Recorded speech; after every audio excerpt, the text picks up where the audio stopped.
Ils s'attendaient à payer des impôts, mais le gouvernement souhaite les en dispenser.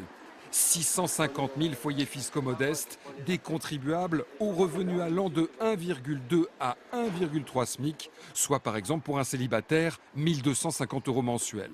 Ces contribuables devaient cette année payer des impôts sur le revenu alors qu'ils n'étaient pas imposés l'an dernier. En cause, deux mesures. Les heures supplémentaires autrefois défiscalisées sont de nouveau soumises à l'impôt, des heures que les salariés ont dû déclarer et qui ont augmenté leur revenu imposable. Puis, autre mesure qui a fait gonfler l'impôt, elle concerne les mutuelles. La part des complémentaires santé payés par les employeurs a été réintégrée dans le salaire. Pour certains syndicats, le geste du gouvernement n'est pas satisfaisant.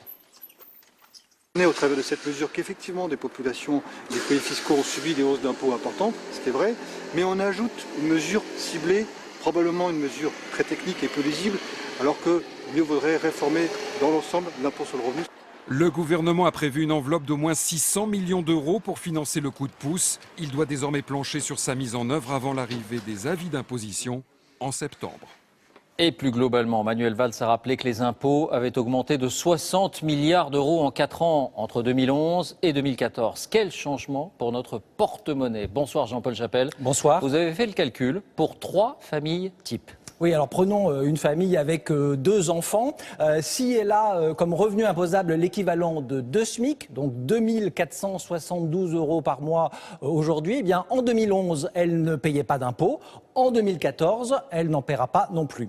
Si elle gagne l'équivalent de 3 SMIC, alors 3 708 € par mois, en 2011, elle payait 1 253 € d'impôt. En 2014, elle paiera 304 € de plus, c'est 24% en plus. Beaucoup plus haut dans l'échelle si elle gagne l'équivalent de 8 SMIC, soit 9 888 € par mois aujourd'hui. Eh bien, l'impôt payé en 2011, 14 309 €. L'impôt en 2014, il sera alourdi de 3 510 €. Là encore, c'est 24% de plus. Merci Jean-Paul.